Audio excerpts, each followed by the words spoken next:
And we are back, and we just finished watching 1994's In the Mouth of Madness. This is rated R with a runtime of 1 hour and 35 minutes.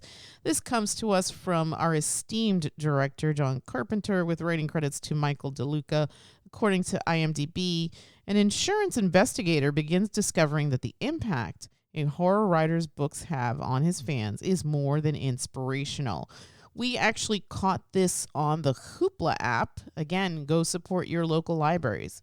But this film is also streaming on Tubi and to buy rent on Prime Video. This stars Sam Neill as the aforementioned insurance investigator, John Trent, who has been hired to figure out where in the hell is Sutter Cane and the book that he needs to get to his publisher to be published. We've seen this before. Have you ever seen this from start to finish before or no? No, actually, I've never seen this movie before. Okay. What'd you think? Not one of John Carpenter's best. You know, so I saw this in the theater and I had better memories of it. And on this watch, I don't know, I was kind of bored. I feel like the bones of the story are still good. And you and I have talked about recently with other films too, movies and properties that are ripe for redos. And I feel like this one absolutely would be sensational. Yeah. I think that the concepts behind this film were, I would say, a little bit ahead of their time, because now something with this sort of plot, I think, would play very well, especially the whole concept of fiction altering reality, stories within stories, that sort of like mimetic storytelling. Yes. And also fandoms. Oh, yes, absolutely. Fandoms. I mean, this would play very well, especially in a world like ours with social media and whatnot. Yes. Whereas when this came out, I don't think people really liked when things would get a little meta. Okay. I think that's fair. This film came out before meta was even a thing. Was even a thing. Yeah. I mean, occasionally there'd be like a little nod to something, but that would be about it. Yeah. One of the big questions here is what's real and what isn't real. And the line consistently blurs, especially when Trent and Stiles find themselves in Hobb's End. What did you think of that sequence? Well, let me just say I didn't really find this film boring. I just didn't think it was well executed. Okay, fair. As far as the story goes, I was interested. I enjoy stories within stories and things like that. And I mean, I've always been a fan of Lovecraft sort of inspired materials. And this is very Lovecraftian. It's basically wearing it on its sleeve, on its face, everywhere. Even in the title of the film, In the Mouth of Madness, it's just a play on In the Mountains of Madness. Mm-hmm. And the whole concept of old ones and things from beyond coming through and things like that. All of that is H.P. Lovecraft. So those little nods I found enjoyable. I just didn't find the execution of it all that satisfying. It felt a little bit too campy. Okay, I can see that. Yeah, I felt like Sam Neill, his character John Trent, was really trying to play like a hard-boiled detective kind of thing from the 50s almost, just constantly smoking. Yes. But the also styles, his mannerisms and his style. You know what? Yeah. I didn't pick up on that, but I absolutely agree with that. Yeah, he was always in a suit, constantly putting a cigarette in his mouth every chance he could get. The way he talked, his mannerisms, everything. And then he is the skeptic, right? And he is the skeptic. He's the guy who's like, no, this is real. What this guy's writing is fiction. And even though everything around him is saying otherwise, he is just convinced, oh, you guys are trying to fool me into believing this as a publicity stunt. You're just trying to make a big publicity stunt so this way people will buy this guy's next book. And it's a plausible idea, but then again, when you're in a crazy fictional town where like there's like mutant children running around, did they eat that dog's leg? Like I don't know. They were chasing him. All of a sudden, it only had 3 legs. Suddenly, the dog only had 3 legs. Yeah. So wait, before you continue, I wanted to say that I didn't hate this film, even though I found it very slow moving and I felt like it lived better in my nostalgia box. I still didn't dislike the film, and it was interesting because as I was watching it, and especially those sequences with the children, I thought about another movie that we're going to talk about that you and I saw with our friend this summer. Oh, I know what you're talking about. And it's interesting because I think we've mentioned this before. We don't talk about John Carpenter enough. I mean, he is the template for a lot of our recent storytellers, and he absolutely left a huge footprint in the art of storytelling, in the art of horror. Yeah. And I feel like this film, watching it, I could see how certain newer storytellers were inspired. I mean, I agree. John Carpenter is incredibly influential as far as future horror writers and horror directors. I don't know about this movie. I feel like this movie was on his steady decline that he had towards the end of his career. I kind of think The Thing is like the pinnacle. Yeah, for me as well. I don't think he ever did anything better than that movie. And yeah, this one, it has some elements that are good, but there's just too much in it that's not. One of the things that I sound like you, but the music. The music, oh my God, the music was atrocious in this movie, and it was all him. Yeah. It was him and his band, and they were playing the opening theme is this terrible rendition of I think it was Enter the Sandman by Metallica. It was like, why are you playing this song? Why? I mean, there were other atmospheric sort of things that were very synthy and whatnot, but even then they would have like little added beats to it that were just, why is this there? So the music kind of took me out of things. Plus, it felt like it lacked the, I would probably say the dread that he was good at. To compare it to The Thing, there was a lot of stuff that was hidden in the shadows and things that you didn't see. And then when you did see them, it was like, oh my God. And this, I really wasn't getting a lot of that. There was jump scares, but they felt really deliberate jump scares. Mm-hmm. And the characters, John Trent, Sam Neill's character, as I mentioned, he seemed to be kind of a bit hammy in his detective performance. The character of Stiles, mm-hmm. I don't know what the hell was going on with that character. It's like... Well, she was the tacked-on romance. Yeah, but it was like, was it even a romance? Because he wasn't interested in her, and there's like an actual scene in the film where they get to the town, and suddenly she's just like she's a cat in heat. It just didn't make any sense. Is that after she's possessed or before? Or it was before, like... They're in the hotel, and suddenly she's just, like, trying to kiss him and make out with him. And he's just like, I've had enough of this. He has, like, no interest at all in what she's offering. And it was just like, why is she behaving this way? It just felt really weird. I don't know. Yeah, that felt terrible. The guy who played Sutter Cane. The guy who played Sutter Cane, he's always a creepy actor. Yes. What's his name? Jürgen Prochnow? Yes. Paul Atreides' brother in the original and only Dune. Yeah, the guy who played Duke Leto Atreides. He was creepy-ish. But not enough to make you think that he's like this malevolent force, right? He didn't have many lines. He really didn't have much to work with. It was just sort of like, I'm the writer, I'm the creator, I am God. There were some creature effects. They clearly were just showing you little bits and pieces to give you hints. But even with that, I felt like it could have been shown in a way that sort of heightened it, maybe like use our imagination to make it even creepier than it could have been. Right. Everything just sort of felt like, it felt pedestrian compared to his other stuff. Okay, that's fair. And that sort of marked it down for me. And then at the end, I think probably bookending it the way they did with him in the mental hospital in the beginning, and then him like he's basically telling the whole story from him being in a mental hospital. Mm-hmm. And I could have done without that. I would have rather the story just progressed and then we see him in the mental hospital. But he ends the story in the theater. And then he ends the story in the theater watching everything that happened, because everything that we've seen is the movie that was adapted from the book. And him just laughing and screaming and I guess being enveloped in his insanity, which is, of course, another Lovecraft trope, that you're being exposed to this unspeakable, undescribable horror that to look upon guarantees madness. And that's exactly what happens to Sam Neill. And like I mentioned, his performance he's not really, it didn't feel serious. It really just felt a little bit campy and a little bit like maybe they were going for satire, maybe. I don't know.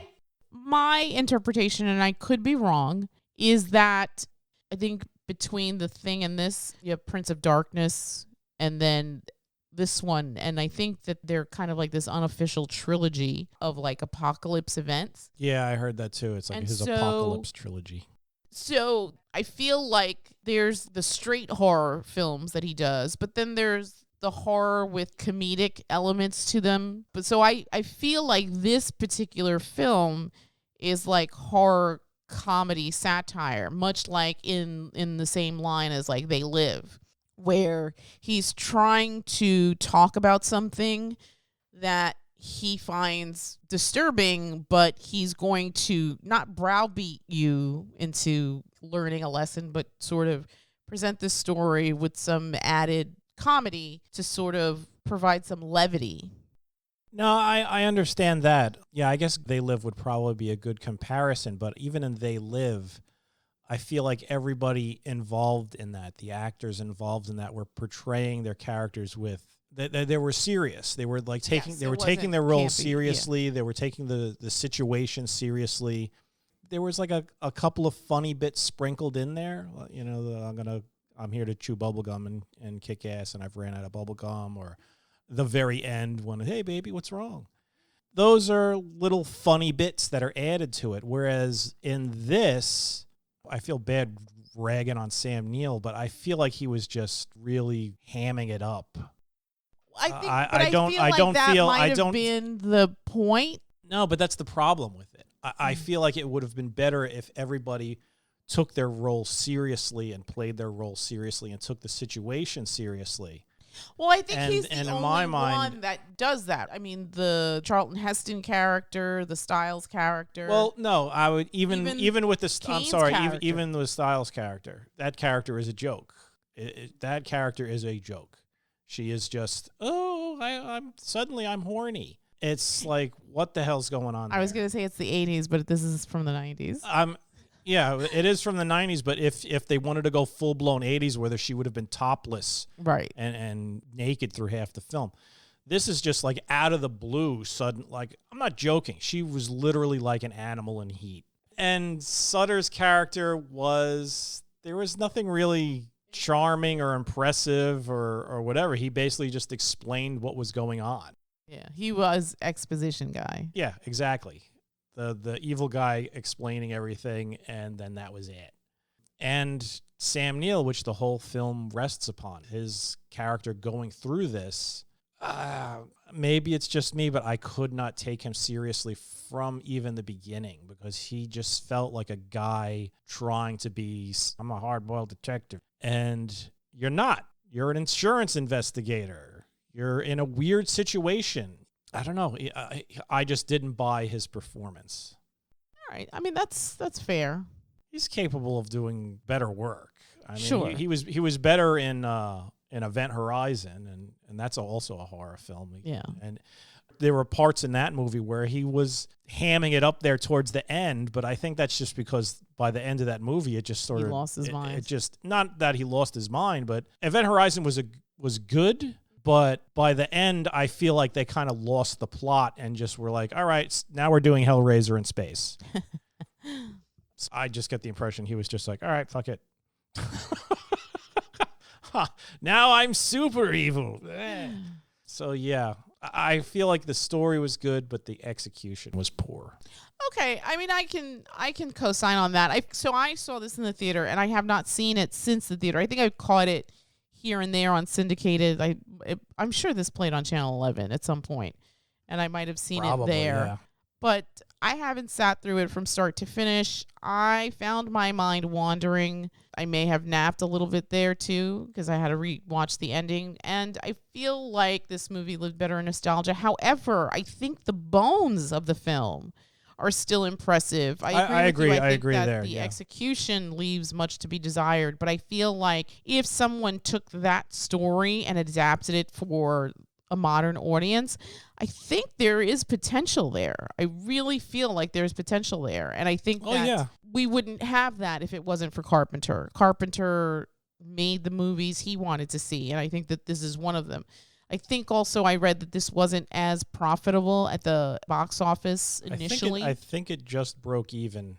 Right, but I think it got second life in subsequent showings and home video and all that other stuff. And I think newer directors cited him as a source of inspiration because these are the films that they grew up with. So he's kind of become this beacon, this gold standard for these up-and-coming filmmakers and storytellers, right? So there is that. And I think that this film lives better in nostalgia. However, I think the bones of the story are still pretty impressive.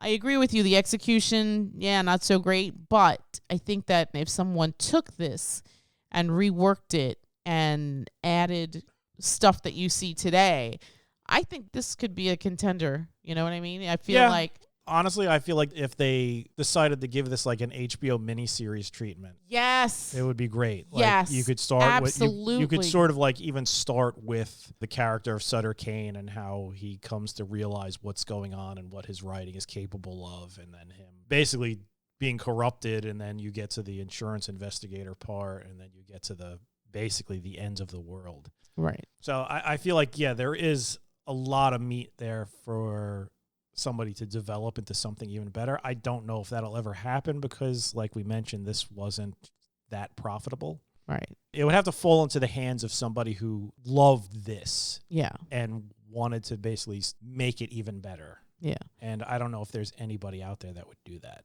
I agree with you. I think that a limited series would actually benefit the story because then you could really get into the nitty gritty. You can get into who John Trent is and how he ultimately becomes this piece in this larger tapestry of the story.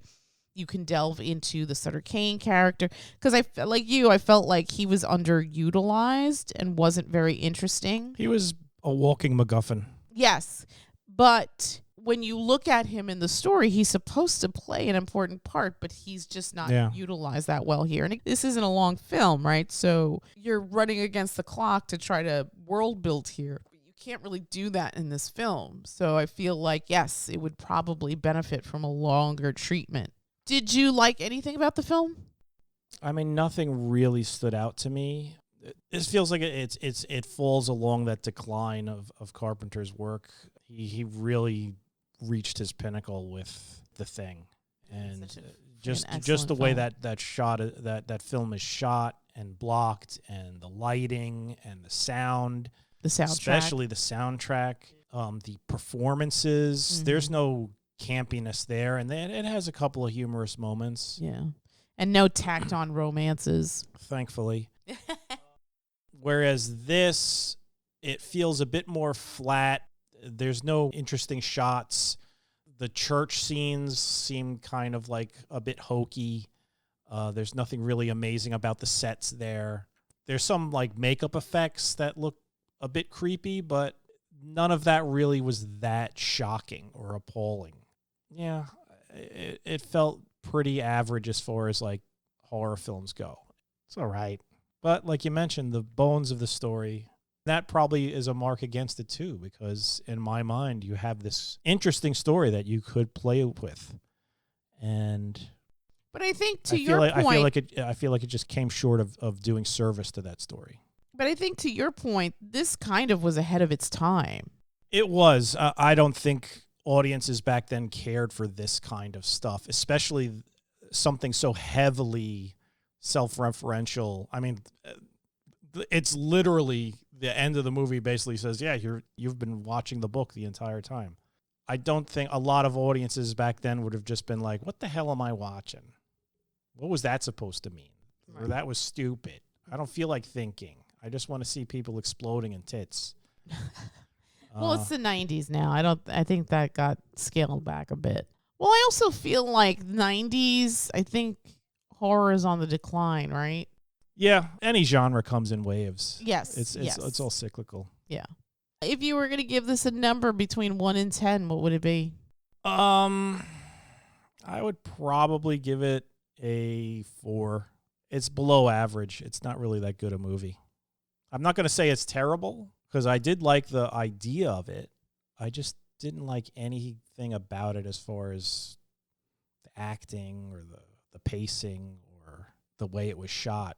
It was just nothing really that good about it, especially when you're considering, oh, this is John Carpenter. I feel like this is one of his less low effort presentations. I feel like I would give this a 5. I think it's just right at the middle. I don't love it. I don't hate it. I think it lives better in nostalgia. I think the bones of the story are really interesting, and I think that it would absolutely play for a present day audience. And I would love to see someone take this property and maybe rejigger it and do something with it, because I feel like the themes and the tropes all in this film definitely would play today. Mm-hmm. But yeah, I think if I had to give it a number, it would be 5, right smack in the middle. Okay. Yeah, there isn't anything impressive as far as the special effects. I appreciate a lot of the practical effects in the film. I mean, I felt like for 94, this looks dated to our eyes because we're in 2025. But in 94, this was crisp and clean, and it's definitely aged. And I don't think that this would play for a younger audience. But I do see merit in it. And I do see how this has influenced other storytellers. And I'm very grateful for that, because I think that that's where a lot of the newer things come from, because these are the works that those filmmakers grew up with. Okay. Do you need to add anything else, or you want to just... No, I think you said everything. All right. We watched this on the Hoopla app. Please, please, please support your local libraries. They're such an important resource of stories and knowledge and information. This is also streaming on Tubi with commercials, but you can also rent it on Prime Video. And before we wrap it up, we'd like to hear your comments. What do you think is Carpenter's magnum opus? Let us know in the comments and tell us what you think of In the Mouth of Madness. And don't forget to like and share and subscribe. And we will come back tomorrow with another review. And with that, we'd like to bid you all a good night. Good night.